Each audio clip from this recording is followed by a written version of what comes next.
Right. Look at you lads, I'm having flashbacks.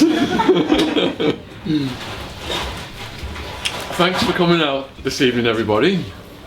My name is Shaun Attwood. I'm a public speaker, do over 100 talks a year presently, done 2 TED Talks, best-selling true crime author, written about Pablo Escobar, and my own prison experience in Arizona. And my story in a nutshell is this. From the Northwest originally, took my business degree over to Phoenix, Arizona, worked my way up, became a millionaire in the stock market as a young person. The money went to my head. I started to throw rave parties with it. Had people smuggling ecstasy over from Holland, so I was knowingly breaking the law, take full responsibility for what happened. SWAT team smashed my door down, and I ended up in the jail that's got the highest rate of death in America.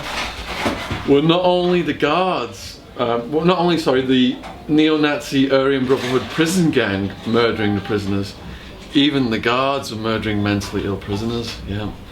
So it's going to be a very hard-hitting, harrowing talk. Before we get to the graphic stuff, it's going to get really hard-hitting in about 5 minutes. I'm just going to go back to my school years first, give you a bit more of a backstory.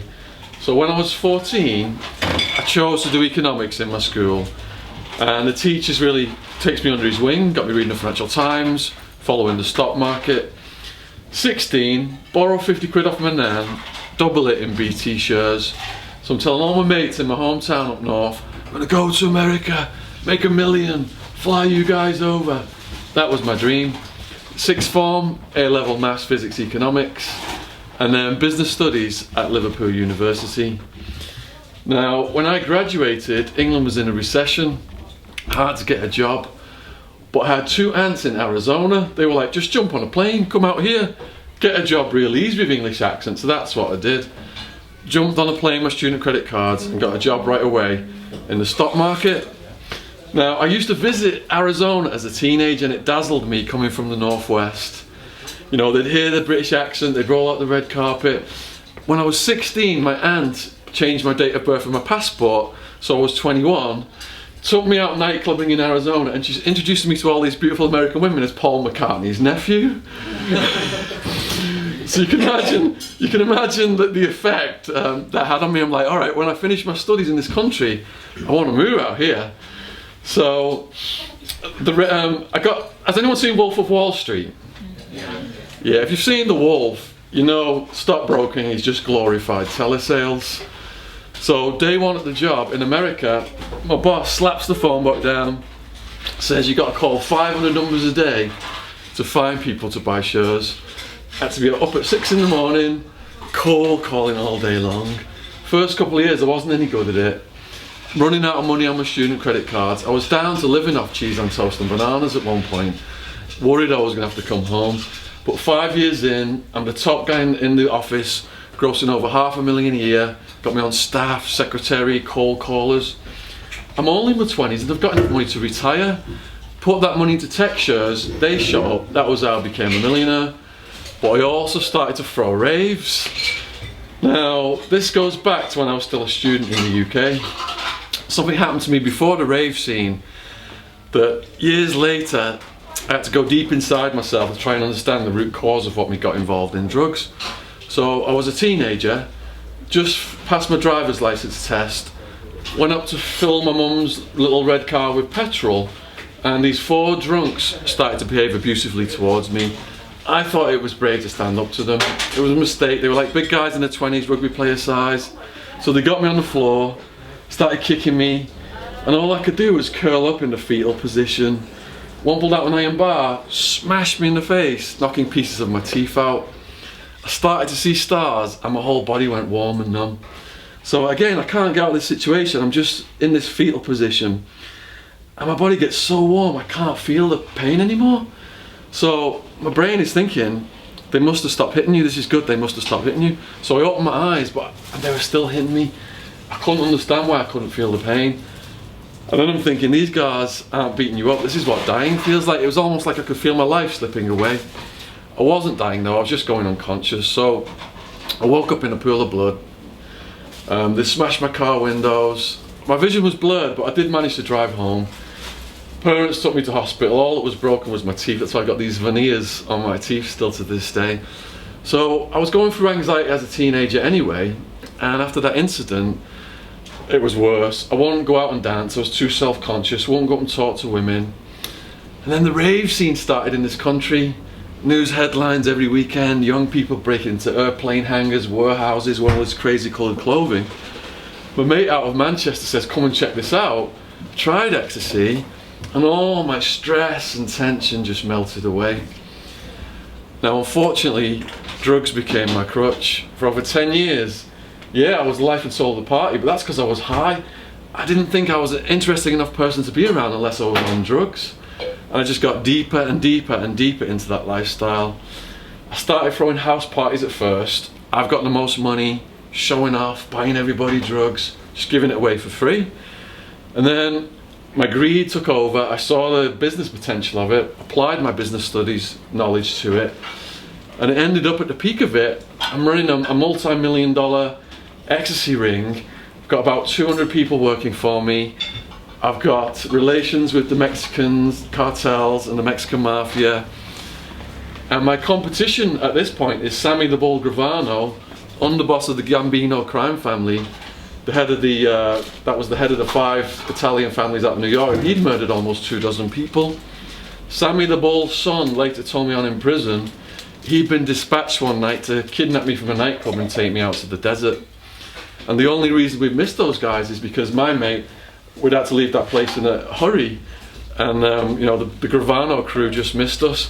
So on the drugs it was telling me, yeah, this is fun, this is cool, you're living like a character out of Blow, Scarface, Pulp Fiction. But once I sobered up in the jail and looked back, I was like, how on earth are you still alive? So my main job these days is I go into schools and scare the living daylights out of kids with what happened to me in the jail, what I experienced, which is what we're going to get to next. So, May 16, 2002, I'm on my computer early in the morning, checking the stock market out, and there's a knock on my door. Bang, bang, bang, bang, bang, bang, bang. I jump up from the computer, look through the peephole, it's blacked out. I'm thinking, is it the police, or is it someone just come to rob me pretending to be the police? I run to the window. Marks my name in rifles, SWAT team, whole apartment complex is surrounded. Boots come up the stairs then, bang, bang, bang, bang, bang. Tempe Police Department, we've got a warrant, open the door. So my girlfriend's waking, I'm like, all right, we better let them in. So we get halfway through the living room and then just boom, door just flies off the hinges. Hands above your heads, get on the ground now, don't move. It wasn't my brightest idea to be breaking the law, where it's all these big bad redneck cops and neo-Nazis running the jail. So as soon as you go in there, they come up to you. And in my case, it's racially divided gangs. So in Arizona, it's whites, blacks, Mexican Americans. As soon as I go in, some skinheads from the Aryan Brotherhood prison gang are like, hey, we want a word with you. Get in that cell back there. And you know you can't say no to these guys. They're just going to smash your head into the wall. So I walk into the cell, they come in behind me, close the door so I can't get out. Biggest one gets in my face. What are your charges? What are your charges? I'm new to this. My charges on a little printout from the jail. It's all in legal terminology. I have no idea what it means. So I say, I'm not sure what my charges mean. That was a bad answer. They didn't like that at all. Now they're in my face, they got me up against the wall about to smash me. What do you mean you don't know what your charges mean? Are you a chomo? Are you a chomo? I don't know what a chomo is either. Chomo's child molester. Some charges are KOS by the gang, which means kill on sight, such as paedophile stuff. Other charges are SOS, smash on sight, such as drive-by shootings, because women and kids sometimes get hit. So anyone coming in with a sex offence or a crime against a woman or a child, right away, gang is going to try and murder them, or at the very least, they're going to smash them. That's called convict justice. So in the end, I showed the gang my charge sheet. They saw I was in for drugs. Nearly everybody's in for drugs, and that's acceptable. They also saw my bail was $750,000 cash only, and they thought that was cool. They were like, God damn, who did you kill? Like, just throwing raves and bringing ecstasy in. So, after your charge check, then they explain all the rules you gotta follow, or else the whole gang will smash you. If someone calls you a punk, a bitch, or hits you, you gotta fight them on the spot, or else the whole gang will smash you. Must take showers, or they'll smash you for bad hygiene. Can't go make you friends with the guards, they'll smash you for snitching. Can't go sit at the table with the other races, they'll smash you for that. Everything you take for granted about your safety is reversed in prison. They're constantly looking for people to beat up, because that's how they earn their reputations and their tattoos. It's called putting work in to earn your political ink. And the more serious the act of violence, higher up in the gang hierarchy are the tats that they earn. Under every head of the gang are guys called torpedoes. They'll go in and smash someone, no questions asked, just so they can earn their tats. It was half Hispanic where I was at, so they've got a whole new, a whole different style of tats as well. Does anyone know what the teardrop mean? Yeah, a solid teardrop means you've killed someone for your gang. Now I'll give you guys, whoever answers the next question, I'll give them a copy of my book Hard Time, about how I survived the jail. Who knows what a clear teardrop is? Just an outline? Say that louder. Fellow gang member. And then when you murdered a rival who's murdered your fellow gang member, you could fill the teardrop in so that it's a solid one. Yeah, yeah. So I was classified to a medium security jail in the beginning called Towers. And the cell was about the size of a bus stop shelter. Originally designed for one person, but over the years they put 3 bunks, one on top of the other, so it's way overcrowded. So it's open plan, just like this. You got your toilet at the front of the cell. You got the guys you're living with on the other side of the toilet. You got the guys out here on the other side of the toilet. So it's embarrassing going on the toilet with people walking around you, but it's just something that you get used to. Phoenix is the hottest of the big cities in America. Almost 50 degrees in the summer. It's hot all year round. It's way too hot to be going around in the orange outfit. Orange is when you're sentenced. In the beginning you're in the black and white old school convict stripes when you're unsentenced. So in your black and white stripes it's way too hot. Building heats up in the day, stays hot all night long. It's like a concrete oven. It's like you're being cooked alive, and it wreaks havoc on your skin. You start to get all these skin infections and bed sores that itch and bleed, especially on your behind because you sat around a lot. At one point it looked like I'd spilt battery acid on my leg, all these sores. Your skin, you're itchy and you want to scratch, but because you're sweating constantly, the outer layers of your skin turn soggy. So then you get the itchiness, and when you do scratch yourself, clumps of your own skin detach under your nails. Yeah. One night I managed to fall asleep on my side, and my ear had filled up with sweat, and I didn't know it. When I changed position, the sweat just ran all over my face. It just freaked me out. It was like someone was touching me up. Yeah. So, have all you guys had a nice meal tonight? The food is coming up. Alright, so we got 2 meals a day. Breakfast came in a plastic bag. Mouldy bread, green bologna. Green bologna, raw sausage meat, going past its sell-by date. It's got a green shine to it. A lot of the food was in boxes businesses were throwing away because it had expired. The mould on the bread, blue, green. Sometimes our mould came in these fantastic psychedelic colours that looked like works of art. And we were so hungry we would scrape the mould off the bread. And because the bread was, if it was stale, we'd put it in water and then swill it to get it down. Evening meal was a mystery meat slop we called Red Death. It looked like carroty vomit blended with blood. All kinds of random meat in it, and it stunk. Occasionally there was a dead rat in it. Yeah. One time we gave a rat back to the guards. We complained. They said they would investigate it. Came back later in the day, and so jail won't get any trouble. They said it was just a potato. And there wasn't much we could do. Boss of the jail, one of his favourite quotes, "It costs us more to feed our police dogs than our prisoners, and our police dogs are working for a living." He says it cost him 50 cents or less per day to feed each prisoner the rotten food. Yeah. So I'm in medium security for my first year. My parents remortgaged the house and come up with some money for a lawyer. He says, look Shaun, we can get you out of the jail. Go court, have a bail hearing, get your bail reduced. I'm getting all excited. Yeah, finally getting out of the jail. Girlfriend's excited.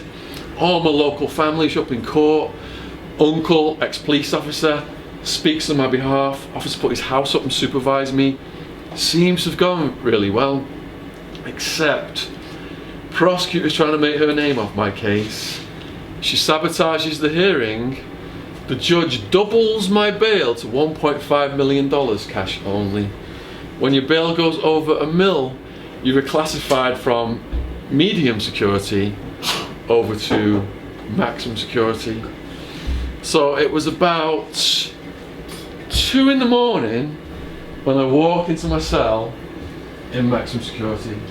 It was dark, but there's some light slanting into the cells from the day room. First thing I notice is 2-man cell. That's an improvement. But I'm wondering why my cellmate's asleep on the top bunk, because where I come from people fight over the bottom bunk. So I'm thinking something's not quite right. So I walk in some more.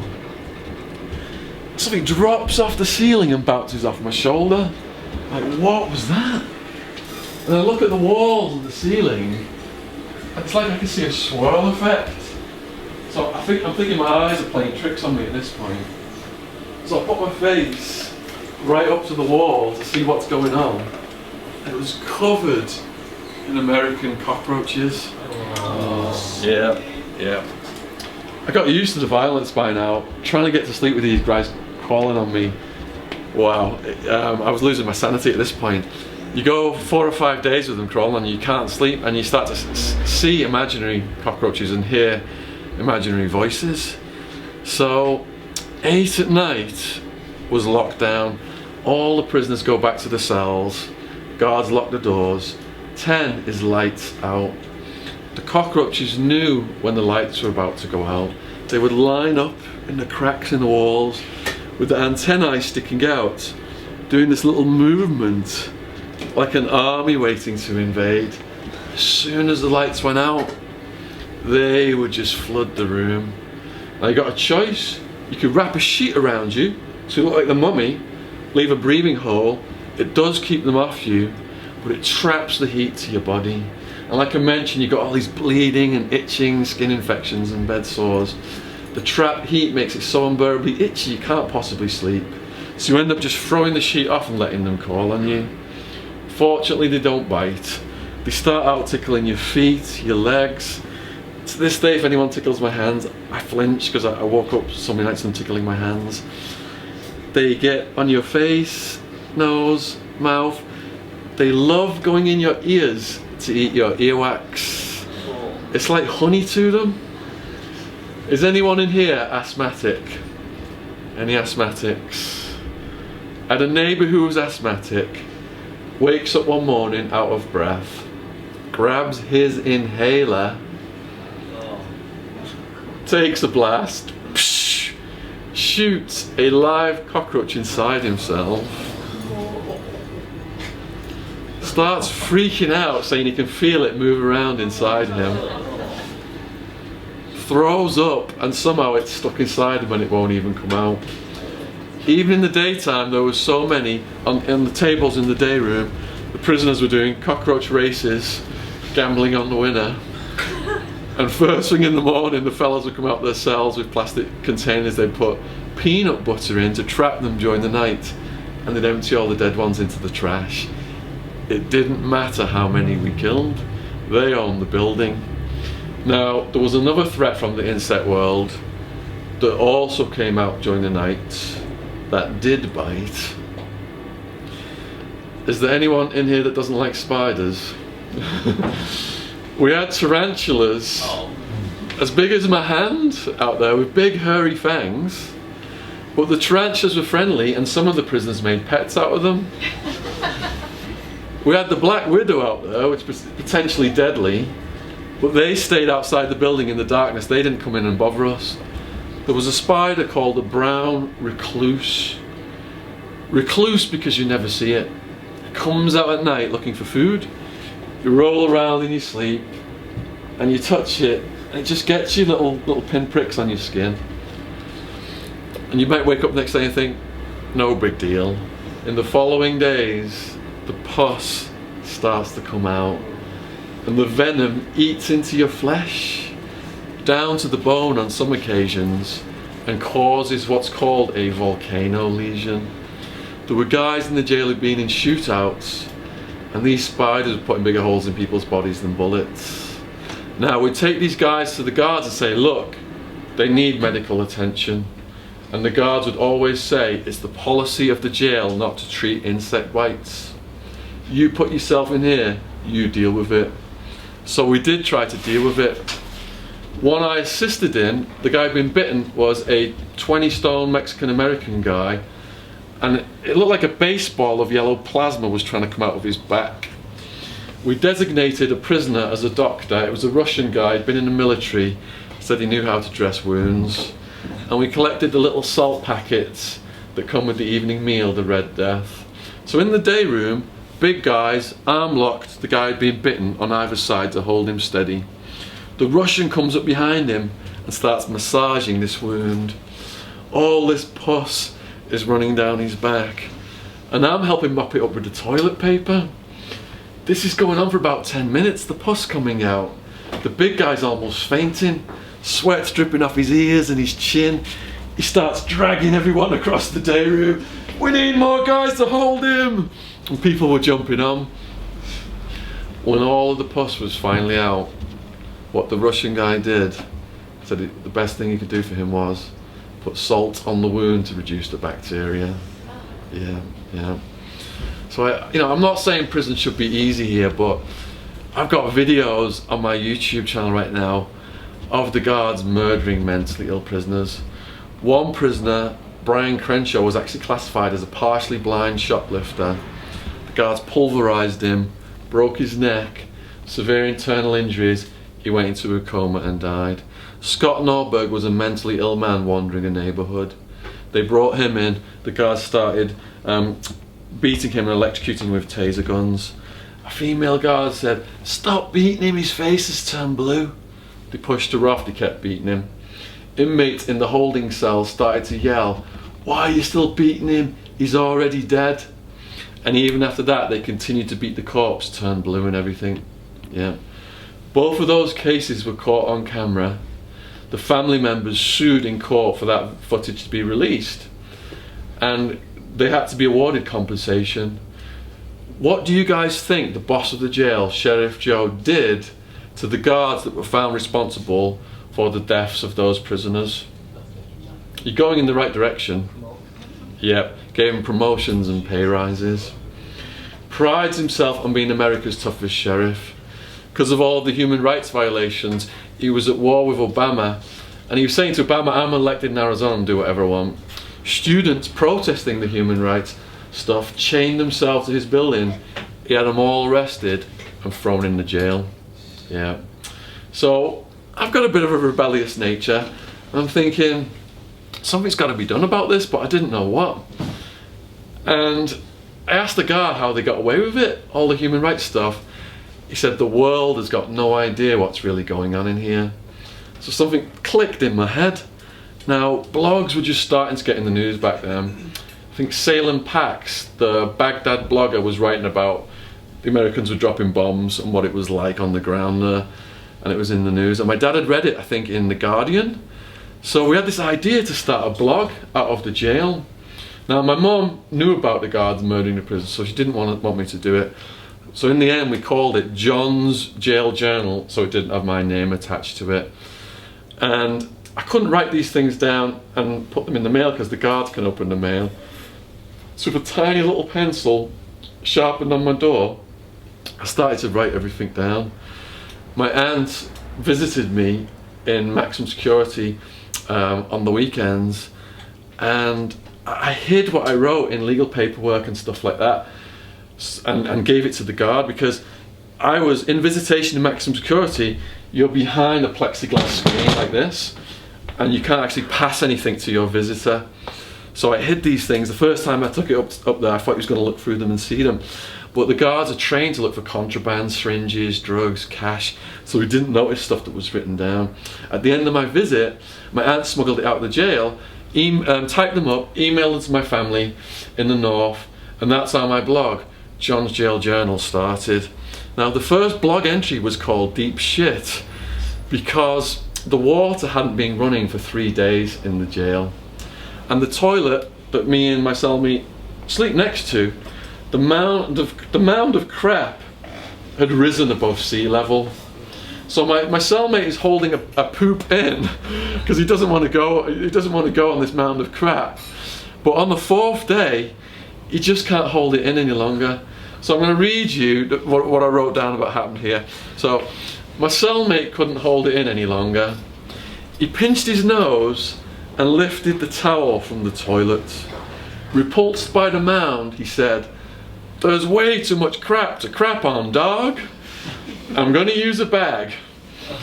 So as etiquette demands, I turned over on my bunk and faced the wall. I heard something hit the rim of the seatless toilet and him say, "Damn, I missed some."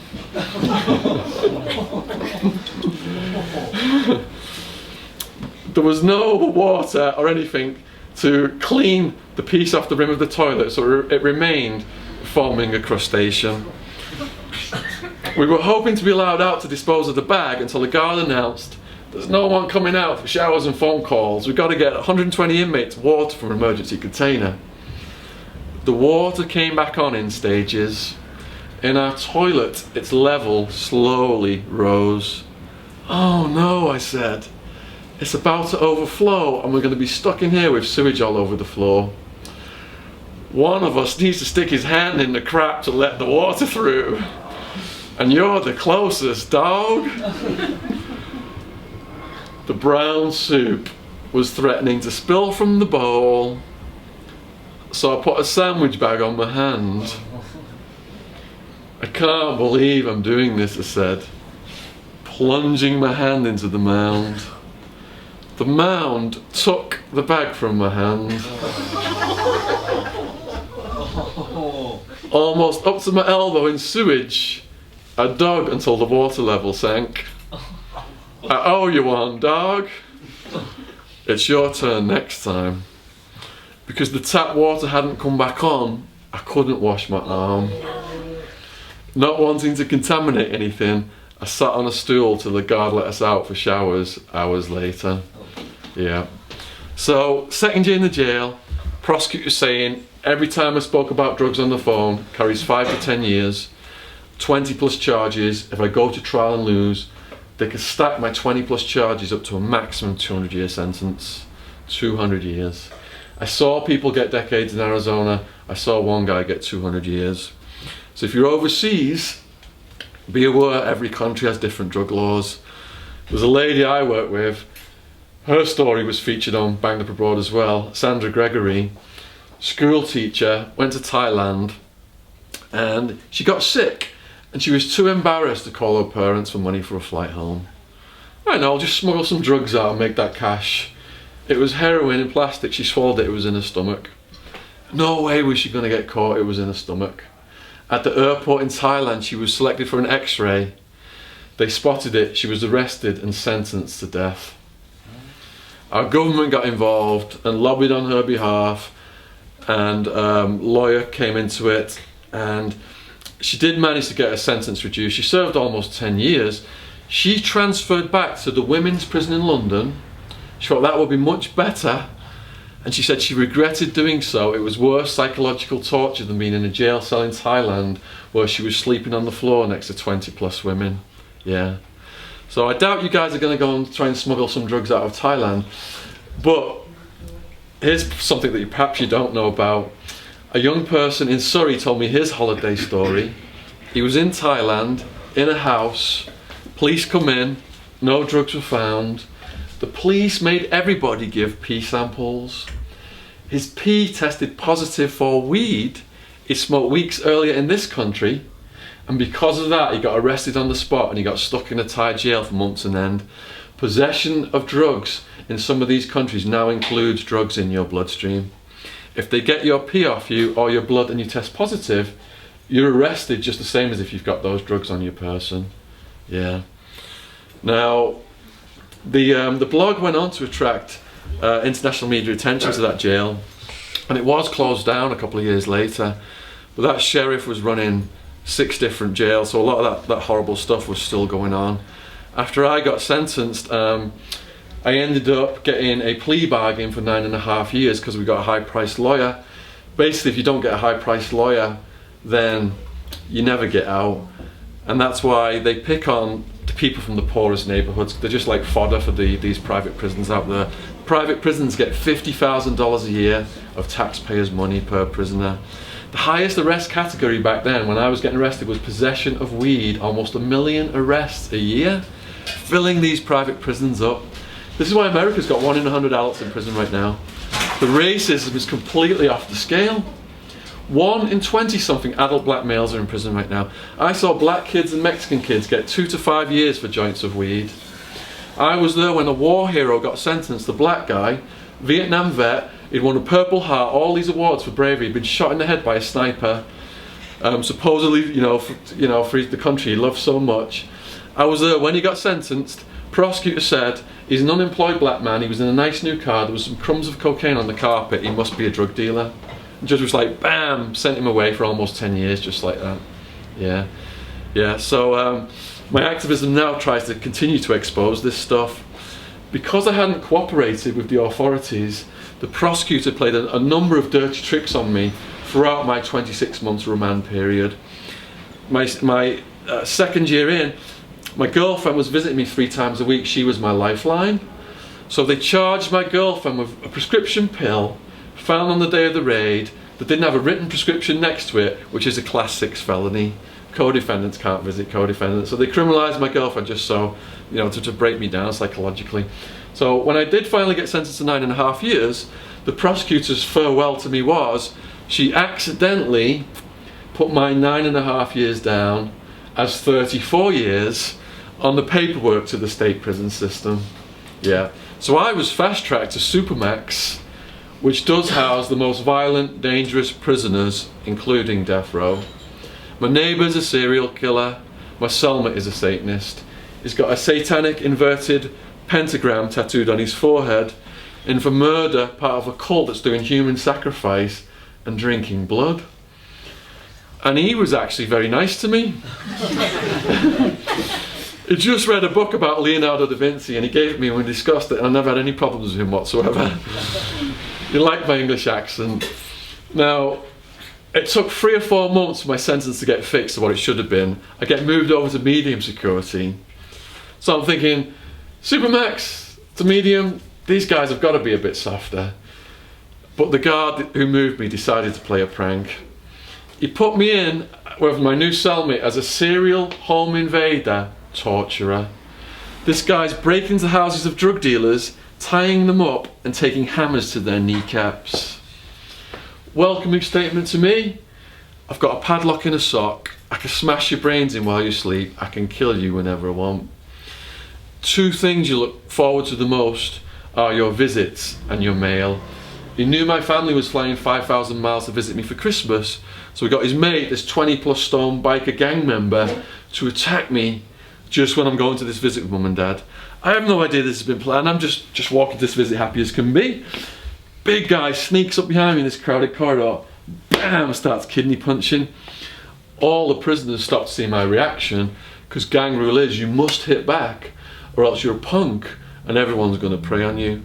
But if you do hit back and the guards see it, you're arrested, sent to a prison within a prison, locked down, you lose all your privileges including your visits, and they can add more time onto your sentence.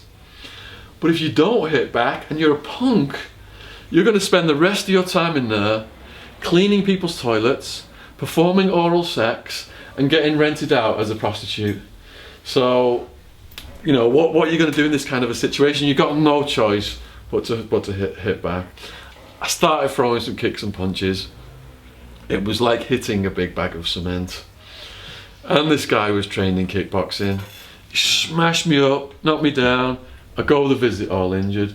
Mum's asked me what's wrong, and I can't say. She had a nervous breakdown. When I get back from the visit, my cellmate is getting higher on heroin and crystal meth and acting crazy towards me. I had no idea society was rounding up mostly low-level weed users and putting them in a place where 90% were shooting up heroin and crystal meth. Young people were coming in, graduating to the hard stuff, getting neo-Nazi tattoos, swastikas on their foreheads and stuff, SS lightning bolts. I actually saw one skinhead, on his chest he had a tattoo of Adolf Hitler, Sieg Heiling over a gas chamber with Jews dying in the gas chamber. Yeah, this is how extreme these guys are. Young people come in, get these tattoos, make their criminal connections, and by the time they get out, they're proper full-on criminals. Nearly everybody I saw just came right back to the prison. It's almost by design. This is what keeps all these private prisons in business. They don't give them any rehabilitation or education. It's complete drug and gang-infested mayhem. So he showed me this padlock in the sock he's going to smash my skull in with, and I got so scared. It was the only time I called for outside help. Called my family, said, look, can you put a call into the British Embassy, see if they'll call the prison and try and get me moved, because I think this guy's going to try and kill me. But when they call the prison, they can't say anything I've said that would get him in trouble. That would make me a snitch. KOS, kill on sight for snitches. Everyone's going to want to kill me. Fortunately, Embassy handled it appropriately. I was moved without getting him any trouble. He's throwing batteries at me for a couple of weeks afterwards, so I got a cellmate who was bigger, had some words, and it stopped after that. Because my blog was getting in the news, some of the more extreme characters were asking me to put their stories on the internet. T-Bone, almost 6.5 foot, black guy, former Marine. T-Bone comes to my cell door one day just completely blocking the sunlight out. I was just writing on my little stool, and he just stood there with his trousers on, entire body covered in scars. Not little scars, like horseshoe-sized scars. Every single one was a different life and death prison fight story. Ultimate prison gladiator. But not only was he standing up for himself, he was stopping the raping of the young people. Prison rape is so common now, you have to go to a rape class to get taught how not to get raped. And the class is a complete waste of time. The jail just shows at you because they're just going through the motions as well. Basically, they pile us all into a room, show us a video. There's some predators in the day room. Young people come in, new prisoners. Anyone who takes food or sweets from the guys in the day room, they're in debt. They can't pay the debt. So then they owe sexual services are forced out of them, and they're turned into prison punks and rented out as prostitutes. The summary of the day was, to stop prison rape, you have to report it. If you report anything, you're a snitch. KOS. So after we went to this rape class, a young mentally ill prisoner was gang raped where I was housed, and nobody reported a single thing. Yeah. So T-Bone, in this completely cutthroat environment, was using his fighting skills as a US Marine to stop prison rape. And he wasn't just knocking these rapists out, he was getting stabbed, he was getting hit in the head with river rocks in socks. He was within inches of losing his life on more than one occasion, helping these young people that he didn't even know for no reward whatsoever. So from telling my story across the UK to schools, the young people asked me to start a page on Facebook called T-Bone Appreciation Society. There's about 10,000 students on it now.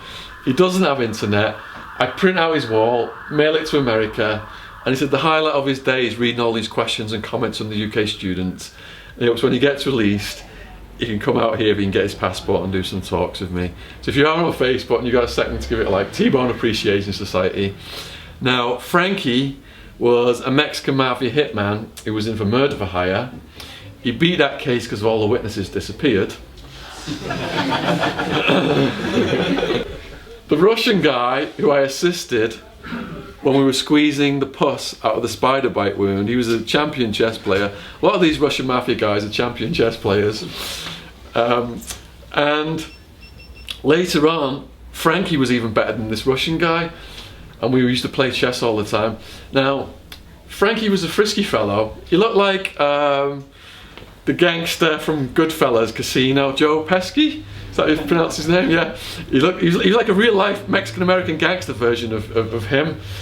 And the first time he came to my cell window, I was locked down and I was applying antifungal ointment to the bleeding bed sores on my behind.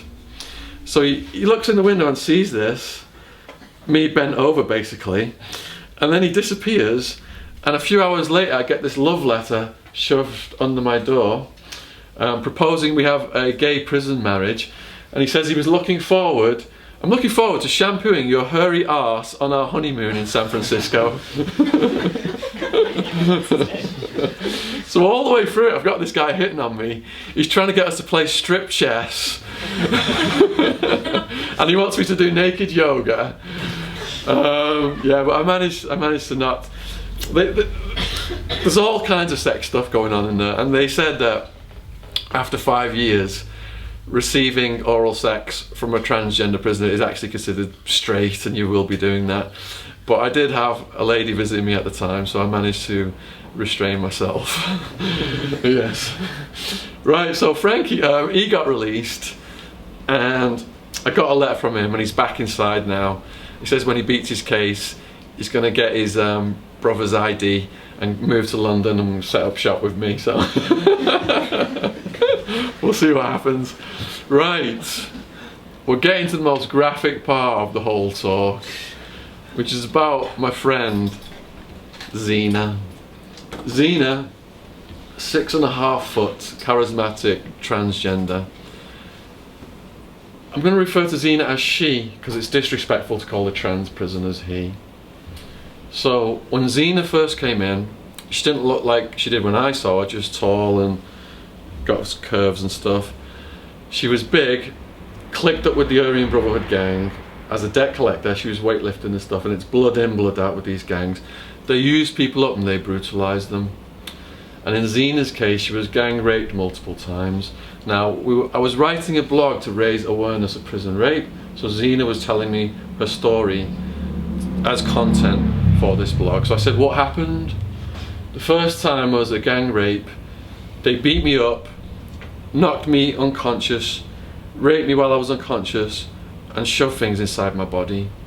I said, what did they shove inside your body? A broomstick. I said, well, how do you know if you were unconscious that they raped you? When I went to the toilet after, I could tell by what came out. What did you do after getting raped? I sat in my cell waiting for the scars to go. I got moved to another yard, but the same thing happened. They beat me up. They used me as a sex toy, a prostitute, a punk. There's no recourse, no one to talk to. You can't go to the guards, or they'll put you in a dungeon for months or years and say it's for your own protection. You can do absolutely nothing other than kill the perpetrators. The victim is labelled a rat, a punk, and considered less than human. And I said, did you think about killing the people who did this to you? I thought about killing myself. I wanted to. I still do sometimes. And at this point, Zena broke down and started crying. She couldn't answer any more questions, but she came back the next day to continue this blog. I said, how did you stop it? I took the abuse for as long as I could, and I started fighting. I won most of the fights. When I stood up and told them I didn't care about getting killed, it stopped. You've got to be ruthless. You've got to be ruthless. Zena hadn't quite told me the full details because she didn't want to risk getting any trouble for what she'd done. Zena was studying anatomy, and she came up with an idea. The next 2 times the gang came to rape Zena, the first member of the gang to put his hand on Zena, Zena plucked his eyeball out, so it was dangling from the optic nerve. After doing that twice, they left Zena alone, but they moved on to some of her friends. One friend they gang raped, got a light bulb, this was in the last century, and they shoved it in his backside and smashed it while it was in there. That prisoner committed suicide afterwards. Another prisoner was gang raped. They got a shovel from the work crew, held him down, cut his head off. When his head was finally off, they picked it up and positioned it in an area of the prison where the rival gangs would see it, to make the point they were the most violent and ruthless out of all of the gangs. and that was the Aryan Brotherhood prison gang. My friends in there, looked at me as a visitor to their world of my little 9.5-year sentence. They were all serving decades. The stories they told me blew my mind, and that's why I continue to post those stories now to my blog, John's Jail Journal, and on my YouTube channel. So I've not come here today to whine about getting caught selling ecstasy and ending up in this place. I take full responsibility for all my stupid choices when I was running around on drugs. When I was a young person, I'd seen Scarface, Blow, all the celebrity addicts. I thought drugs was the funnest, coolest thing in the world. And that's how a lot of young people get sucked in. But over time, I stepped up to harder drugs, and I mixed my drugs up to try and keep that high going. And I basically invited the SWAT team to my door. I wasn't thinking about the harm I was causing society. I wasn't thinking about the harm I was causing my loved ones. I'm on the drugs and they've clouded my decision-making processes. I'm thinking, yeah, I'm just keeping the party going. But once I got into jail and sobered up and saw the horror of what drug use leads to, 90% shooting up heroin, crystal meth, 2/3 of the prisoners had hepatitis C from sharing dirty needles, yellow jaundiced skin, teeth rotting out, and to give all the prisoners the treatment, interferon, costs like 30,000 a year. It would bankrupt the system. They can't possibly give them the treatment to save their lives, so they just let them die. Some of them do sue in court to get the treatment, and then the jail says to them, finally, okay, we'll give you the treatment. There's one condition though, you've got to stop taking the drugs. And some of these people are so addicted, even after going through all that battle to get the treatment, they can't get off the drugs and they just die anyway. Yeah, this is the horror of what drug use can lead to. So I felt ashamed. I do yoga, believe in karma, and I knew I couldn't change my past, so I resolved to go out and share my story in the hope young people wouldn't make my mistakes. My mum had a nervous breakdown. I was blessed to have such strong family support. I saw so many people disowned because of their involvement with drug use by their family members. Every year my family members flew out to visit me. I thought they would never find out, 5,000 miles away. 2 months after my arrest, I was the cover story in Arizona. English Shaun's Evil Empire. It was 10 pages long, everything it did and 10 times more. They portrayed me to be a cross between Walter White and a vampire. So I called my aunt, don't let my mum see this, it's going to break her heart. It's too late, Shaun, there's an internet version. Mum read it, she had a nervous breakdown. She was a college teacher. She went to the college, ran up to some students. I know you've read the article, I know you know what's going on.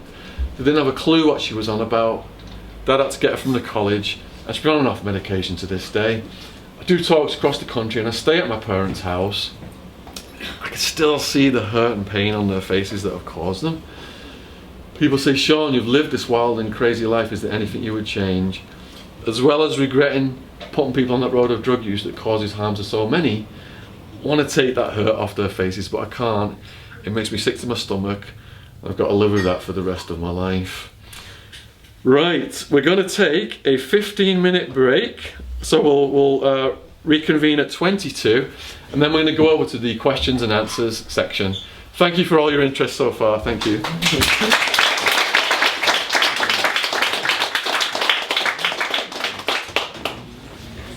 All right, inmates, shut up! Got a Q&A, listen up. Right, please feel free to ask me anything you want, I have no qualms. The most common question I get asked at the school is, did you drop the soap in the shower? So, right, who would like to be the first person to ask a question? Who's got anything? Yes? How long were you in prison? How long was I actually in? Yeah. Alright, so SWAT team came May 16th, 2002, and I was released December 2007. So I think it was about 5 3/4 years exactly. Yes. Do you have a question at the bar? Oh, I do actually. Go for it. Was there any point where you felt like you really wanted to just give up?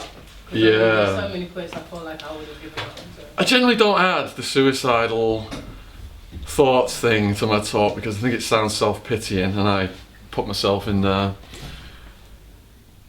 In the second year, when I got moved into maximum security, and I mentioned earlier, my girlfriend was my lifeline. She was visiting me 3 times a week, and the prosecutor criminalised her, so she couldn't visit me. I didn't know anybody in maximum security. Got all the bleeding and itching, skin infections and bed sores. I've got this infection in my eye, my eyelids drooping down and pus is coming out of my eyeball. And I'm going like nights with the cockroaches crawling on me and I can't sleep. And the prosecutor says, now you're facing a 200-year maximum sentence. I was like, I'm going to spend the rest of my life in an environment like this. What's the point? You know, what's the point in continuing? So I planned to slash my wrists after a guard did a security walk and then just bleed out lying there with the cockroaches. But before I was going to do it, I wanted to say goodbye to my family. And what I mean by that was I was allowed 7 photos in the jail. So I get these photos out of my mum, dad, sister, girlfriend.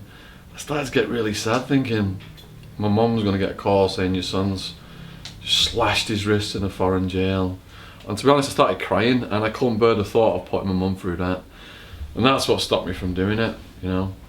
But after that, I credit that, being pushed to the brink of suicidal insanity, as being a turning point in my life, because prior to incarceration, all my behaviour was selfish, getting high, getting my party friends high. I wasn't thinking about the needs of other people in society and my family properly. And then, after I got pushed to that point of suicidal madness, a prisoner limped into my cell. He's got a steel rod in his leg, the screws are loose, he's in agony, he's got hepatitis C, he's got syphilis, he's got stomach cancer, he's in agony when he goes on the toilet and he's going to die in there basically within a couple of years. I was thinking, I was feeling so sorry for myself, I was going to kill myself the other night. Listen to this guy's story, there's always somebody worse off. I thought prisoners lock them up and throw away the key. It's pedos, murderers, rapists, robbers. I had no idea it was all these private prisons got the police out arresting all these kids for weed possession to fill these private prisons up.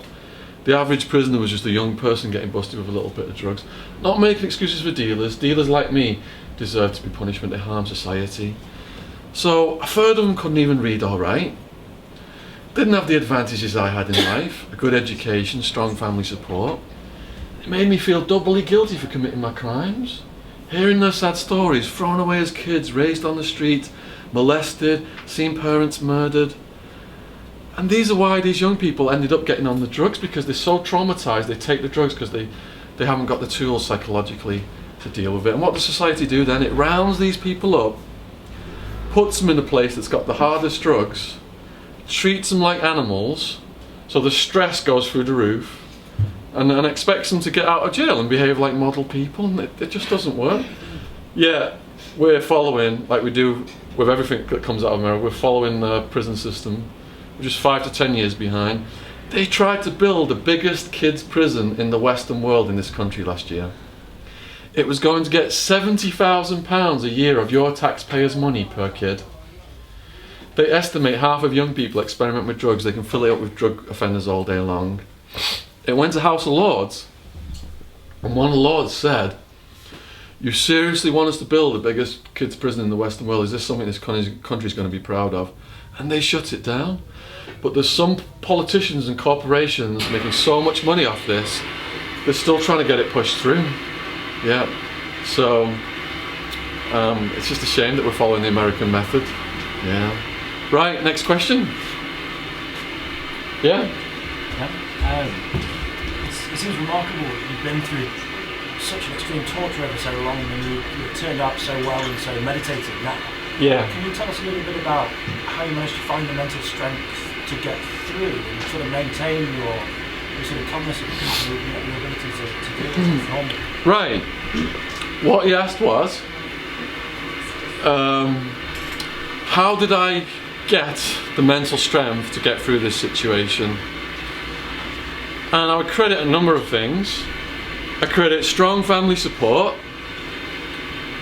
I credit friends I made and alliances, people who protected me, and reading and writing. Read over 1,000 books in just under 6 years. I thought I knew everything. The last thing I'd read was To Kill a Mockingbird required reading in high school. And I went in there and I started with 1984 and Brave New World, and I got hooked right away. And I realised how much there was to learn from reading. And then there was yoga as well. My sister sent me a book, Yoga Made Easy. I hid it, didn't want the prisoners to see it and start picking on me. And then I waited till my cellmates were downstairs. I did all these postures, forward bend, side bend, cat, dog. And in the end I lay down in corpse pose at the end. I felt all the stress and tension melting out my shoulders. I said to myself, I used to take drugs to feel like this, you know, you could do it naturally. So by the end of it, I was doing all these upside down yoga positions, all this extreme yoga. I wasn't ashamed anymore. And the prisoners asked me to start my own yoga class. I started a yoga class for the prisoners, yeah. I'd say things like, you know, if you come to my yoga class, you'll be able to do the splits and that'll enable you to kick someone in the head if you're in a fight. You know, just to entice them, knowing full well that if they did some yoga, they're not going to be in the mood to fight anybody. They're just going to be chilled out. So, yeah. So all those various things help me keep my sanity. Yeah. Right. Next question. You said before that you had like 20 people working for you, right? 200 people. Yeah, approximately. Yeah. And what happened to those people? Did you snitch any of them? No, I didn't cooperate. That's why the prosecutor did all of these nasty things to me. I fought the case for 26 months. Over 100 people arrested with me, and only 4 agreed to cooperate. Now in Sammy the Bull's case, which was, he got arrested a year or so before me, he had 57 co-defendants and they all agreed to cooperate. Yeah, so I was really lucky. They didn't have any evidence of me selling drugs. They didn't catch me talking about dealing drugs, and they never caught me with any drugs. But they did get some witnesses, and that's why I had to sign a plea bargain in the end. 98% of the prisoners in Arizona sign plea bargains. If you don't sign a plea bargain, if you go to trial and lose, you get super aggravated sentences because it costs the state money to go to trial. It's a business model at the end of the day. They don't want people exercising their constitutional right to a trial. Yeah. Right, yes, over here. You said you were there 6 years? I was incarcerated for just under 6 years, yes. The sentence was 9.5, so were you released on good behaviour? No. As a first-time non-violent drug offender who wasn't a US citizen, it was in my plea bargain that I would get released at that time, as long as I agreed to be banned from America for life. So depending upon how serious your crime is, as to whether you serve 100% of your sentence. If you've got a class 1 felony, murder, 100% of your sentence. Drug offender, you're going to serve a percent that's going to be less than that. Yeah. Yeah. Do you think something has changed? This year, after you've been released? Has anything changed in America? The jail I was at was closed down, but that sheriff was running 6 different jails. He's a big time racist, and last year he got convicted of contempt of court for racial profiling. He was looking at 6 months in his own jail. 2 months ago Donald Trump pardoned him, and now he's running for Senate. So he's going to be more powerful than ever if he gets to be a senator. Yeah. But the good thing is in America, the people are sick of it now. People didn't care about prisoners because so many young people in there for drug convictions. You may have noticed in America some of the states have decriminalised weed. That's not the federal government. Federal government has maintained weed as a Schedule 1 substance, more harmful than cocaine and crystal meth, as harmful as heroin with no medicinal value whatsoever. And that's so they can keep filling the prisons up, and so that they can keep weed from being released as a pharmaceutical product, because all the pharmaceutical companies are terrified. All these states that have decriminalised weed, sales of prescription pills are collapsing, especially painkillers. So the people putting the money up now to keep locking kids up for weed, it's called the Partnership for a Drug-Free America, and it's financed by pharmaceutical companies, tobacco companies and alcohol companies. Yeah, it's really sick. So the people are disgusted with this, and they are now voting to legalise and decriminalise weed. And that's not because they want people getting blazed. That's because they're sick of all the kids getting put in these prisons like this. Yep. What was that noise? Yeah, go on. In terms of like being beaten up for not doing drugs, was that something that like had that kind of culture in prison? I'm sure it was sometimes tempting to. Are you asking what it's like to be in there and to not do drugs? Yeah, like I'm sure there's some like I don't know, but I'm assuming that maybe some people are marginalized for not going into the drug scene. Absolutely, I was one of them. If you're in the 10% approximate that aren't taking drugs where I was housed, you're considered lame and suspect. So you are treated with a certain contempt and suspicion. Now, because I was in there with over 100 co-defendants and my case was in the news, and some of my bouncers were in there with me, including my best mate Wildman, these big guys were protecting me. I mean, look at the size of me. A skinny, nerdy business graduate from the UK. If I'd have gone in there on my own, heaven help me, I would have been brutalised. It's raw survival of the fittest. So I wasn't able to be protected by my mates. And then over time I made alliances with the right people. One of them was two Tonys. After I got attacked by the mate of the serial home invader torturer, my new cellmate introduced me to two Tonys. He was old school Mafia mass murderer, serving over 140 years. He left the dead bodies of rival gangsters from Arizona to Alaska. Old school Mafia code is you don't harm women or kids. So in the hierarchy of murderers, if you've only murdered rival gangsters, you're the top of the respect in the prison. If you've murdered a woman or a child, it's KOS, kill on sight for those guys. Two Tonys was looking for someone to write his life story. I come along, the blogger, the British blogger. Next thing, I'm his official biographer. So people are coming into his cell to pay respects to him. He's introducing me to them as his official biographer. And their respect is rubbing off on me. And I never got attacked again after that.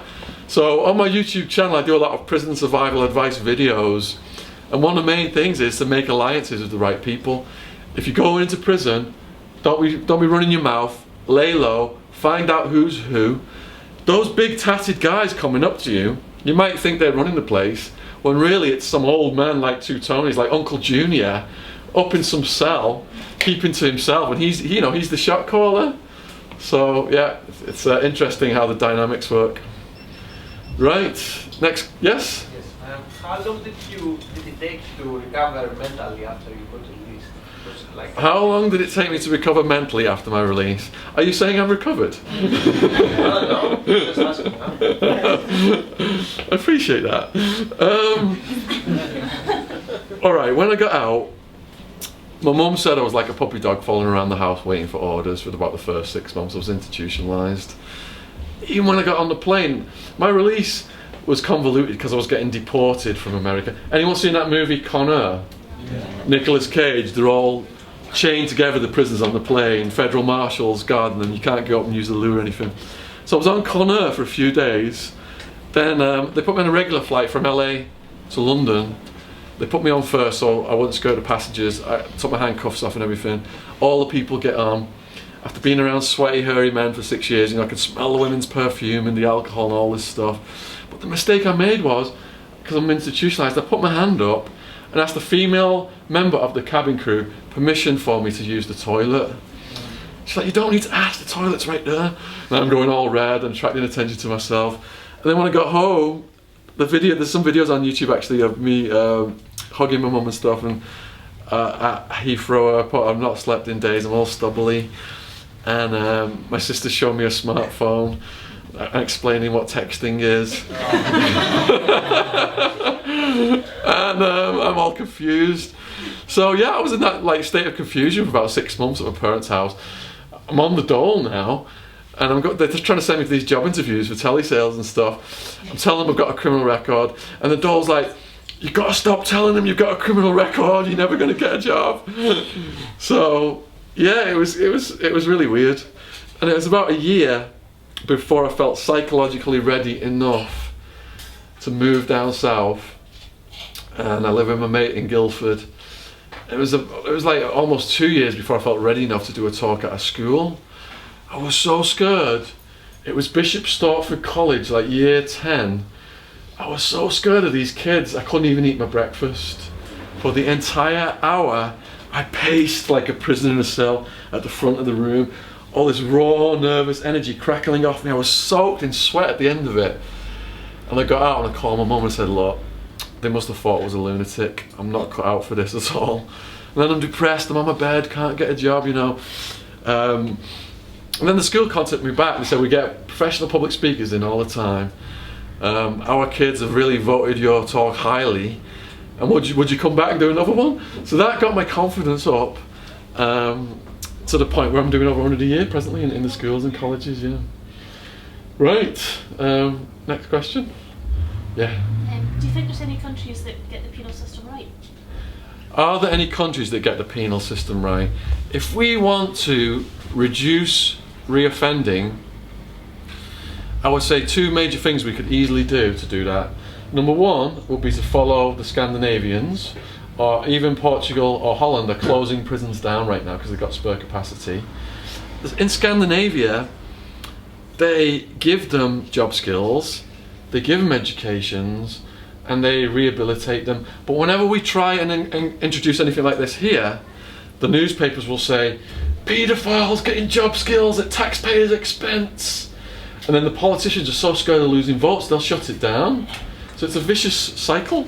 Now the other thing, as well as following the Scandinavian approach, would be to completely stop the war on drugs.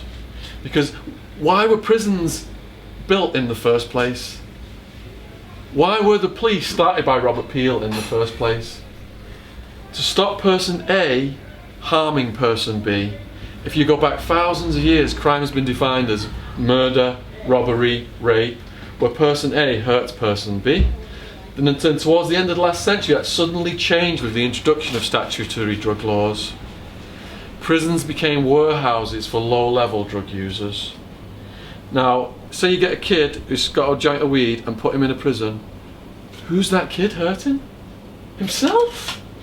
We're punishing the person who's hurting themselves. That's a cry for help. That kid needs some mentorship, needs some counselling, needs encouragement into channeling their energy into positive things. Not thrown in a jail where 90% of the guys are shooting up heroin and crystal meth and they're running around with pictures of Hitler looking over Jews dying in a gas chamber. It's the worst thing we could possibly be doing for our young people. Yet the prisons and all the industries that are making money off it are paying the politicians political contributions. It's not even hidden. It's tens of millions a year to both parties in America, Republicans and Democrats, to keep all these drug laws in place, to keep it tight, and to keep this prison industry stuff growing. And it's really obscene. Society does need prisons. Pedos, murderers, rapists, drug dealers, all these people who harm society need to be punished. But from what I saw, the average arrest, like I said earlier, was a black kid or a Mexican kid with a little bit of weed. And that's wrong. Yeah. Alright, next question. Oh, but did you get a tattoo in prison? Right. You guys have got some, yeah? You'd fit in, actually. You'd fit in better than I did because they call me a blankie. So I stood out. The serial home invader torturer, he turned our cell into an illegal tattoo shop. He took the motor out of a Walkman, attached that battery-operated motor to a pen casing with a guitar string running through it and a needle on the end. So as the motor went like that, battery-operated, vibrated, it made the needle vibrate on the other end. For ink, there was a hair gel product you could buy. He built a box and the smoke collected into soot, and that was his black ink. And he also had a female guard smuggling ink in for him as well. He had tremendous art skills. You couldn't tell by looking at the crude tattoos on his body. And obviously, he's got some intelligence as well to be doing all this, but they just don't give them anything positive to channel the energy into. Do you guys know how they get the drugs in? No. That was going to be your question. There are various methods prisoners get drugs in. The most modern one now, you may have seen it on the news, is drones. So you got the police chasing these drone operators outside of prisons. Yeah. The most common one I'm aware of is guards. The war on drugs has corrupted people from all professions. I'm not saying all guards are bad, there's good and bad in every profession. There's so much money in selling drugs to prisoners, there's always some guards that are going to bring it in. Only takes one guard to flood the whole prison with drugs. And some guards were having prisoners fight and they would bet on who was going to win. Yeah.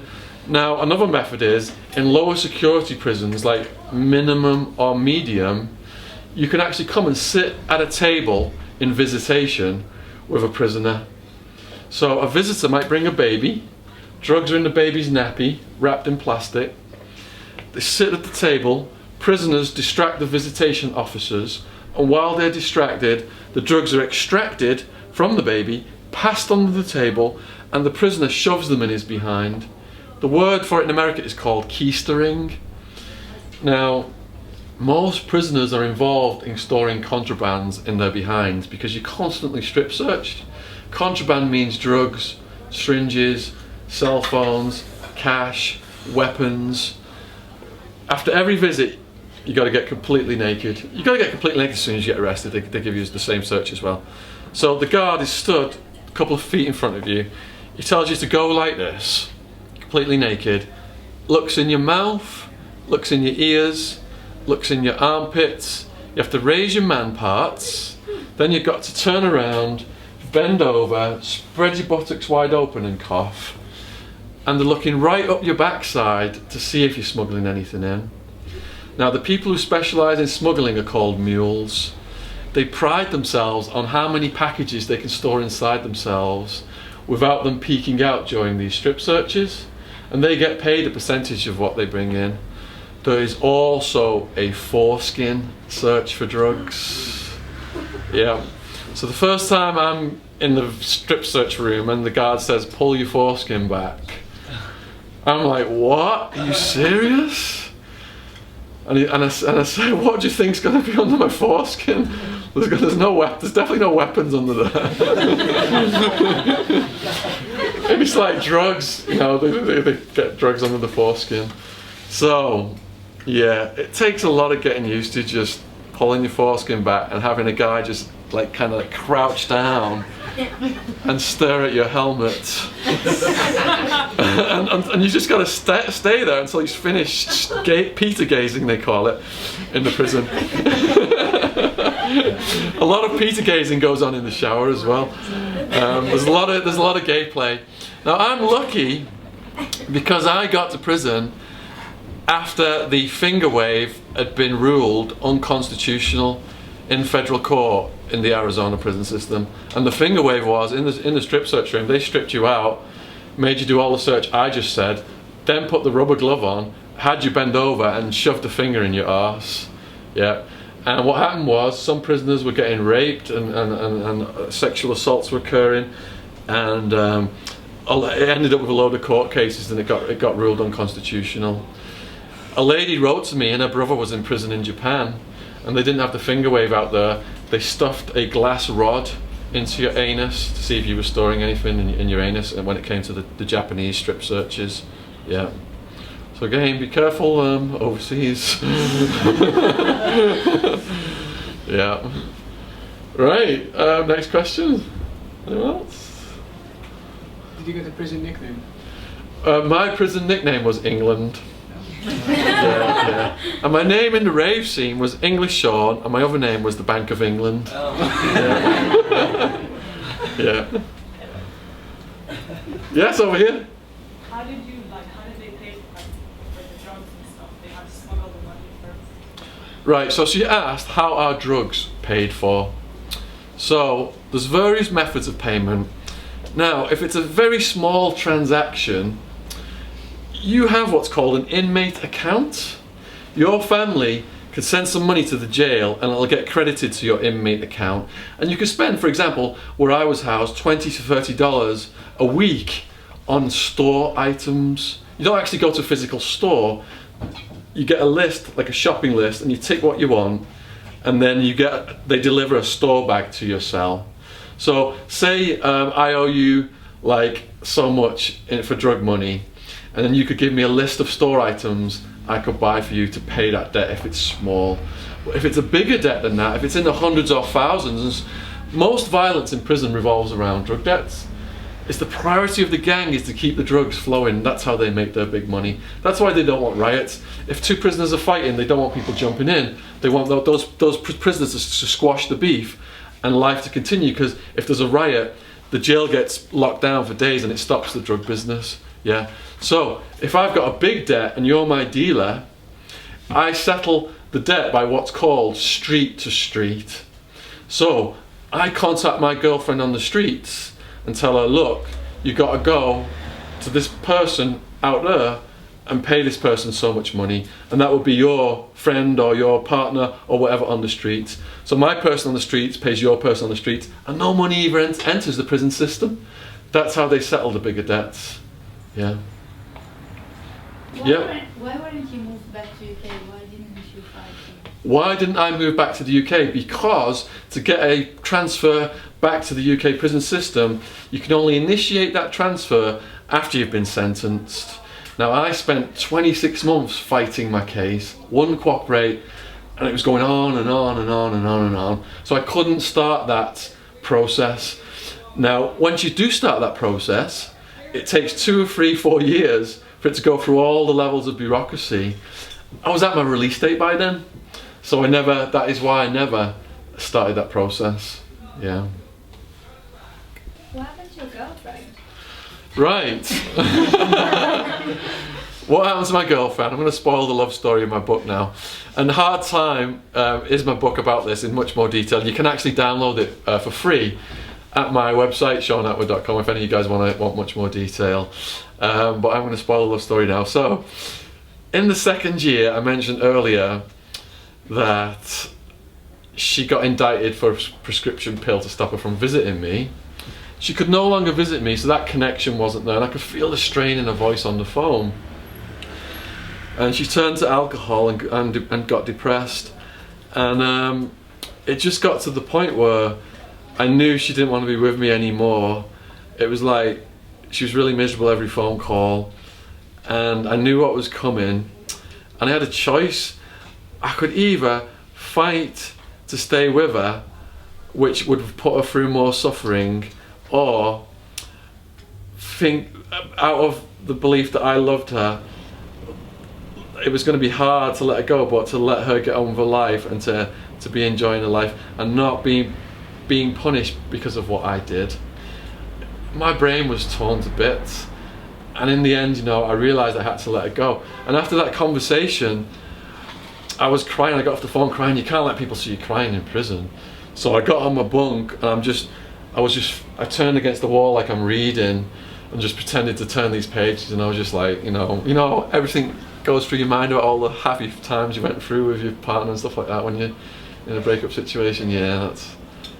So again, I brought it on myself, part of my punishment. Yeah. Okay, anyone else? Yes? What would you do differently? Besides actually being criminal. But is there anything in particular that you'd be like, if I could change anything in such a whole process, would you do this one? Alright, so she asked what would I do differently. I was on the right track at age 14 with slow and steady progress in my life. It was weird that I got interested in the stock market at that young age, and it's still in my DNA. And I abandoned that slow and steady progress because I saw the excitement of being a character in the drug scene.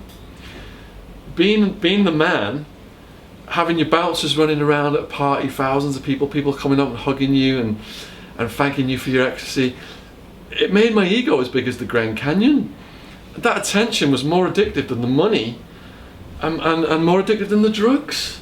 But because I made the decision to pursue that full on, I lost absolutely everything. If I had stayed on that slow and steady progress since childhood, I'd be worth about 10 million right now in the stock market instead of having to rebuild my life from scratch. I was worth 2 million in the stock market anyway. And yet I was dealing all this ecstasy. It's insane now when I look back at it.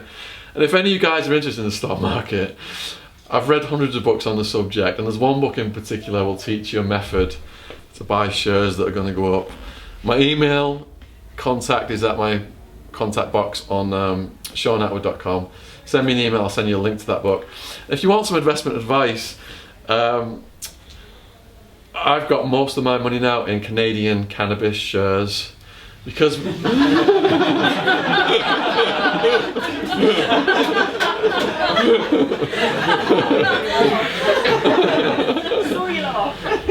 Shut up.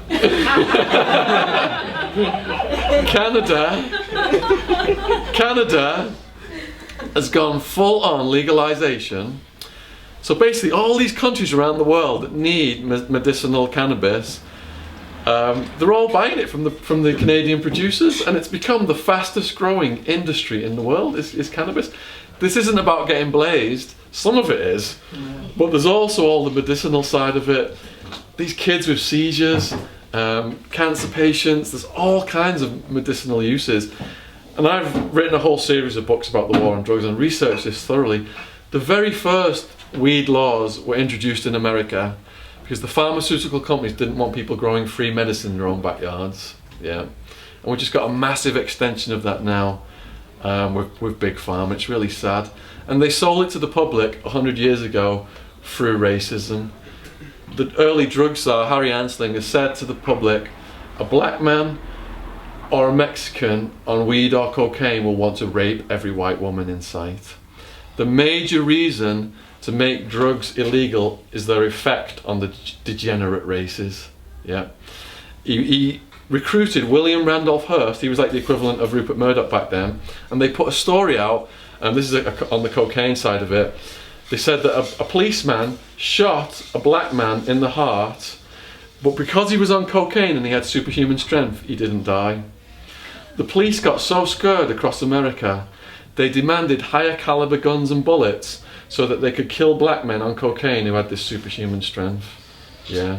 Now this drug czar, Harry Anslinger, who introduced these laws, he was a drug czar for decades. And he went through the United Nations and said to every country in the world, if you don't sign on for this, America's not going to trade with you. And that's why the whole world has got these drug laws, because of this Harry Anslinger guy. And the chaos. If you look at Mexico right now, murder capital of the world, Juarez, because the illegal black market created by these drug laws gets bigger every single year. They can't stop it. They made, 100 years ago in America, you could get a multi-year prison sentence for drinking beer. They made alcohol illegal.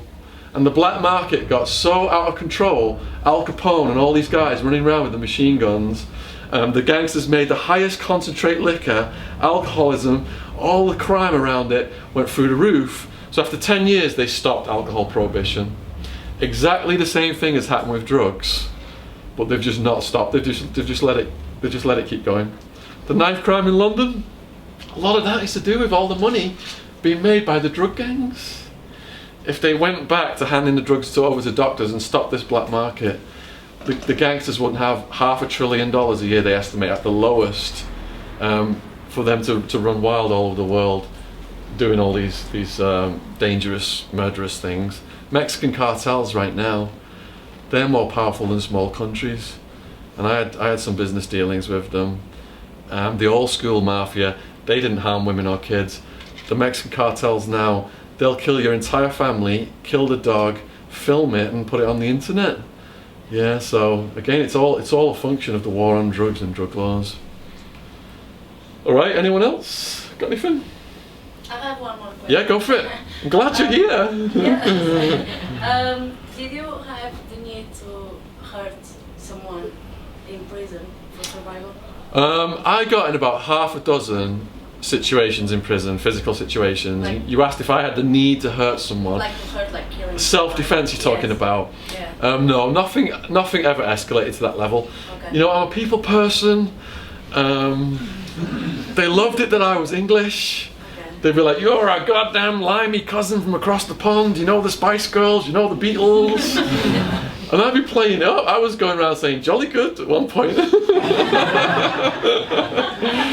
Harry Potter, Benny Hill, anything English that the Americans had latched onto, I was grateful for. Monty Python, they'd be asking me questions about all these things, you know. So it's like a video game in there, and you're surrounded by ever-present danger, and you don't know what's going to come at you. You just wake up and you just try and get through the day. And somehow, with the right people protecting me and my people skills, and managed to get through without any bones broken or any teeth getting knocked out. In the remand jail, nearly every day someone was getting smashed. I had to get used to the sounds of heads getting bashed against toilets, bodies getting thrown around. I saw so many people just get their teeth knocked out. I saw one guy with his leg pointing in the wrong direction. There was a mentally ill old man who wouldn't shut up. I don't know what the gang had done to him, but as I walked past him, blood just squirted out the back of his head. Yeah. And you know, sometimes people say to me, Shaun, guards murdering mentally ill prisoners, come on now. And I just say, I've got the videos on my YouTube channel. I've got videos of guards murdering mentally ill prisoners, and I've got one of an Aryan Brother gang member murdering a prisoner who's refused to beat someone up for the gang. Method he uses to kill him, for almost 10 minutes he just smashes his head into the concrete. And this is the guard's screen. He's supposed to be watching this and stopping any trouble. So 10 minutes in, guys, still hasn't died. He just starts stomping on the back of his head and neck, and blood's going everywhere. 20 minutes in, guards still haven't responded, picks the body up, brings it out right in front of the security camera, like trying to show it off, like, why haven't you stopped me yet? Throws it off a balcony, it gets stuck on a railing, and just starts kicking it over and over and over again. Yeah. And that's the reality of what it's like in there. Yeah. I have a question. Yes, please. So, among your mates, was there anybody who was convicted to death, or they were like kept separate? Like in another, like. All right. So, among my mates, not that we're on death row, convicted of death penalty. My lawyer got a guy off death row. I've communicated with this guy since. You know, I was for the death penalty until I understood the corruption. They'll just grab a black guy with some criminal history and fry him right before the governor's up for election to show how tough on crime they are to get more votes, and give him 5,000 to defend himself. In the case that my lawyer got this guy off death row, he was called the Snaggletooth Killer, Ray Crone. And Ray was at a bar, and the waitress from that bar, who closed the bar that night, was found dead in the bar. There was a bite on a leg, on a chest, sorry, and there was DNA found as well. Because Ray had been at the bar, let's arrest Ray. That's the easiest person we can get. He said he hadn't done it, so they ran the DNA, and it didn't match, and his teeth didn't match either. The state of witness paid an expert. The state of Arizona paid an expert witness $50,000 to say his teeth matched when they knew it didn't. It's so common, it's called testifying. They gave Ray $5,000 to defend himself with a public defender, and they spent millions putting on the best theatre show in town in court. Court's not rational, it's complete, it's based on emotions, and it's theatre. Whoever has the most money puts on the best show. So they wiped the floor with him. He got found guilty. He'd been with his mum when this lady had got murdered. His mum was there, she almost had a heart attack in the courtroom. Now for 10 years Ray was on death row, almost going to get executed multiple times, within hours of execution. I mean, I put myself in prison. I can't imagine how it feels to be innocent and to have the crime of murdering and raping a woman or whatever it was. So my lawyer, after 10 years, sued the state of Arizona to release the DNA. They did not want to release the DNA. Prosecutors' careers hinge on conviction rates, and they aspire to political office. They get bonuses and promotions. If they get found out for this stuff, it all unravels. So they didn't want to release the DNA. He fought in federal court. The DNA was released, ran through a crime lab. It matched someone in the prison system, a sexual predator. The lawyer went to interview him. He admitted it. It could have been solved as simple as that. And he was arrested, and Ray was freed from prison. The state of Arizona didn't even give him an apology. Yeah. But he now is part of the Innocence Project, and he puts money up to help these guys get the DNA tests. They estimate about a third of the people on death row in America are innocent. Yeah. And the states will not give them DNA tests. The DNA test costs like $100, and none of the states will allow them to have DNA tests, because they know the second they get proven innocent, they're going to have to pay them massive amounts of money, and all the careers of all the people who convicted them are going to unhinge. They would rather execute someone, get rid of them, than allow this all to be revealed to the public. Yeah, sick, sick. There's some bigger criminals in the justice system than there are in the prisons out there. And that is why I no longer support the death penalty. I thought, someone kills my family in cold blood in front of me, give him the death penalty. But now I've been in there and I understand how it's all manipulated and corrupted, so that prosecutors can just enhance their own careers. It's just not worth executing all those innocent people. Yeah. Anyone watch Making a Murder in here? Yeah. I've written a book about that as well, and been in touch with the families. If you've not seen it, it's on Netflix, and it will show you all the corruption in the justice system, all the tricks that these prosecutors play. Yeah, you had your hand up? Yeah. So if you did get caught, do you think you would ever stop? Like, did you have a plan, or this power was too addictive? If I didn't get caught, what would happen to me? So, I met a woman the year before my arrest. She taught me out the dealing, and she said it was too dangerous, and I stopped, and I thought I got away with it. I didn't understand the police don't have to catch you with the drugs. All it takes is someone from your past to tell the police you sold drugs to them and they've got you. So that's what happened in my case. Now, I couldn't quit my personal use.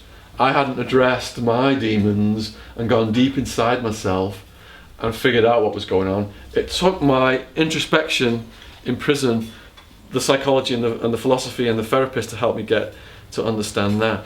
So I do believe now, I may have well gone back to dealing.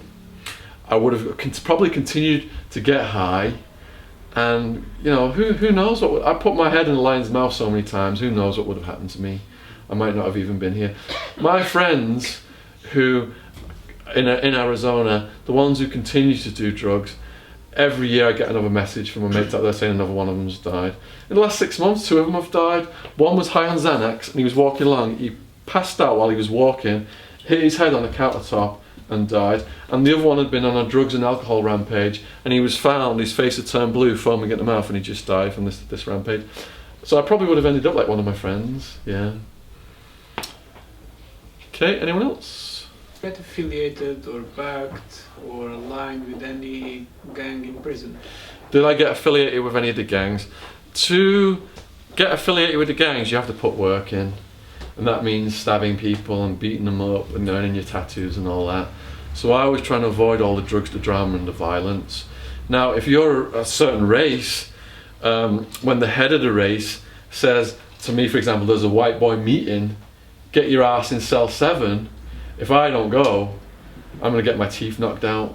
So I've got to learn to play along with this so I don't get smashed without getting too involved. And it's the same with the guards rules.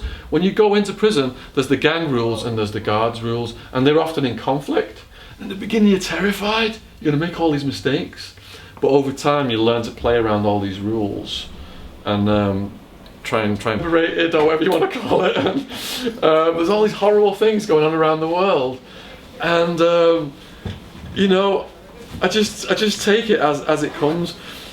I've become a bestseller through my books on Amazon.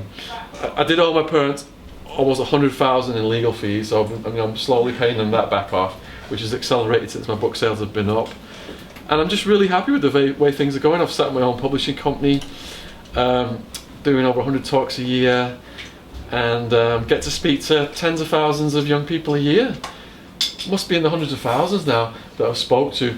One student said she was so inspired, she went on to do a criminology degree at Winchester University. She invited me to a graduation. I met her parents, and they want to go and fly out to Arizona now and meet T-Bone. So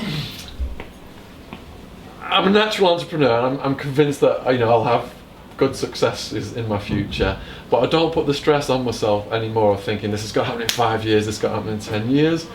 I found that I'm happy now just living a relaxed lifestyle and let it unfold organically. Yeah. Okay, anyone else? Yes? What about your other friends who come out of prison? What have they done? So my other friends who come out of prison, my best mate is Wildman. He was my original raving partner in my hometown.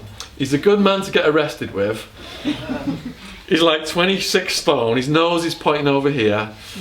And my life story is a trilogy, so in party time, it's all the naughty stuff we did in America. So wherever I put Wildman, he'd just destroy places inadvertently, or he'd be off his face. Houses were set on fire, houses were blown up. Not intentionally, like to intimidate people, and just him, this is just him, his natural self. So he got deported 3 times. He was classified as a menace to society. I was sending Mission Impossible sized teams of people to smuggle in him back into America through Canada and Mexico. And he did slightly longer than me because of his criminal history and being a menace to society. But since he got out of prison, he's got married. He just lives in his house now. He's not doing drugs anymore. He does drink like 4 or 5 pints of cider a day, those big Tesco bottles. And so far he's only thrown a TV through a window, smashed some doors off the hinges and put holes in the walls. To me, he's completely reformed. That's nothing compared to how he used to behave. That's really minor. So he's doing really well. That's over 10 years now he's managed not to be arrested.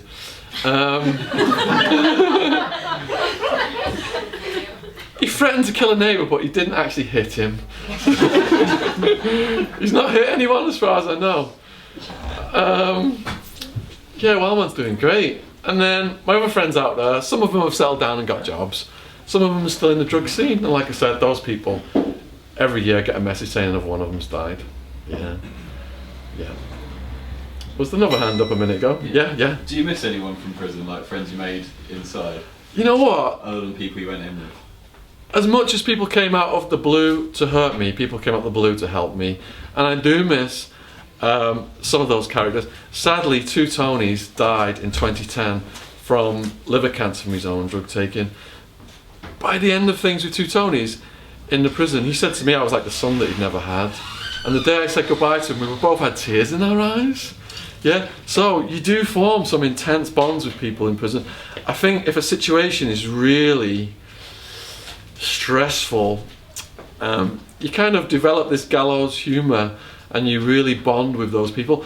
You know, I can describe what I went through to you guys all day long, but I know the people who thoroughly understand it are the ones who are in there with me, and that's given me a special bond with them. Yeah. Can I just one more question? Yeah, of course. Some of those people, they were like, because those bonds you create with people, right? Yeah. And then I'm pretty sure you might get some serial killers and, you know, people that you actually don't want to create those bonds. Yeah, of course, yeah, Because yeah. some of those people, did you find out afterwards that they were someone that usually in the beginning you will never create bonds with? I see what you're saying. Did I bond with someone, then find out their charges and regret bonding with them? If that changed. I was very careful to ascertain people's charges. I mean, 2 Tonys was a mass murderer, but he had the most respect. So by bonding with him, I got protection. And we became great friends. If I walked up to someone on the street and said, I'm great friends with a mass murderer, they'd probably run down the street away from me thinking, you know, I was extremely... It's all surviving there in the end. It's what? It's all about surviving there. Surviving, yeah. Yeah. So you, for example, if a sex offenders now get their own prisons because so many of them have been attacked. But if someone had nasty charges and they were put into a cell with me, then the gang would come and say, you've got to tell that person to roll up. And that means they roll the mattress up, leave, bang on the window and tell the guards they've got to get out of here. And that did happen once, but when you tell someone to roll up, they've got a choice. They can fight for the right to stay, or they can just go. So the gang told me to tell someone to roll up, and I did tell him to roll up. I was ready to fight the person if necessary, but he just left, so I didn't have to fight him. Yeah. Yeah, you're welcome. Yeah. Anyone else? Yeah, over here, yes? Did you ever actually write 2 Tonys' biography? You know what, I did write 2 Tonys' biography, and he was a self-educated philosopher, like a natural philosopher. I would have discussions with him like about Nietzsche and Plato and existentialism and all this stuff. And he's narrated this book, and it just, the philosophical side of it just gets deeper and deeper until the end when he's facing his own death. He just like deconstructs religion and deconstructs all these things. It's really deep. So Random House wanted to publish the book and take all of the philosophy out because it's like genre crossing. They can't classify it, and since they told me that over 2 years ago, I've just froze with the book. I've not known what to do with it because I can feel his spirit looking down on me, telling me to keep it in his own words as he did it. Random House wanted me to do it every chapter, like how I whack people, how I bury bodies, blah blah blah, just make him look to be a complete and utter psychopath. But there was so much more to him. You know, I think I might just publish it through my own publishing company and keep the spirit of the Two Tonys going in it, and call it something like Two Tonys the Mafia Philosopher, something like that.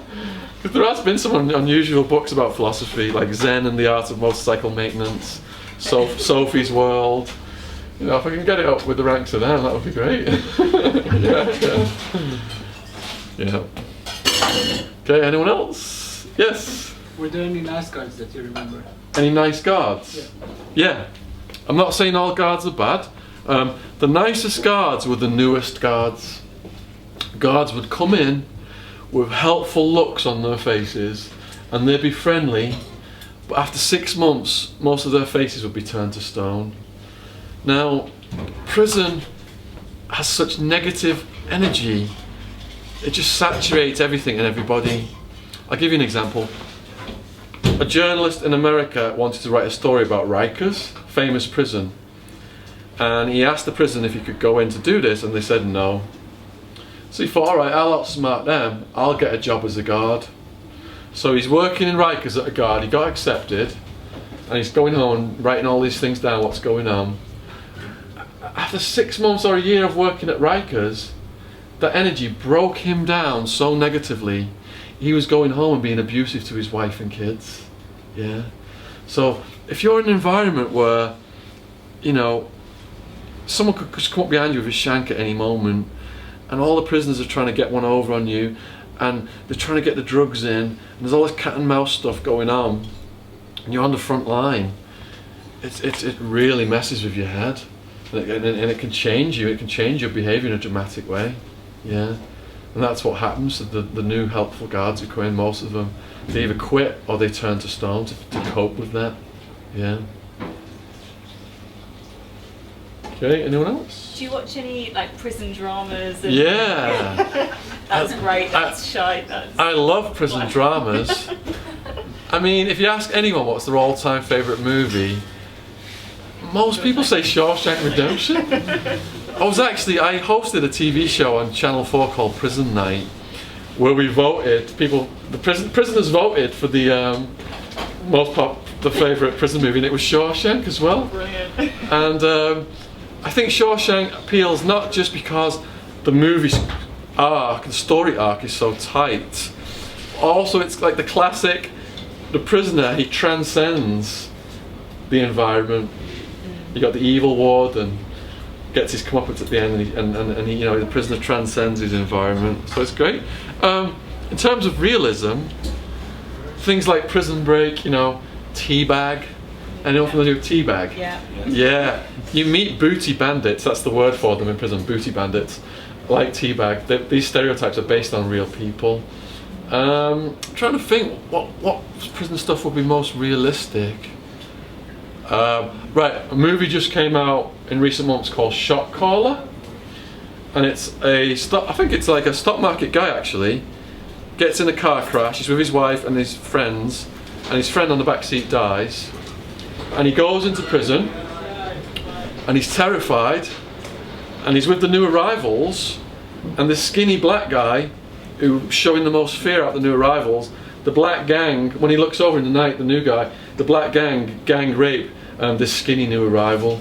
So the stock market guy's like, that's not going to happen to me. So the next day he goes out onto the recreation yard, someone bumps into him, and he just starts throwing all these punches, and the Aryan Brotherhood, they thought he was lame until they saw him fight, and they recruit him, and the whole thing then, he just gets deeper and deeper and deeper into the gang, and gets time added on and everything. I won't spoil the plot, but if you want to watch a realistic prison movie that shows those Aryan Brotherhood guys exactly how they behave and exactly how they are, Shot caller. Shot caller's a really good one. Yeah. Okay, anyone else? Right, I think, alright, yeah, we're at time. Actually, we've gone over time. Yeah, cheers. Alright, appreciate all your interest, thank you. And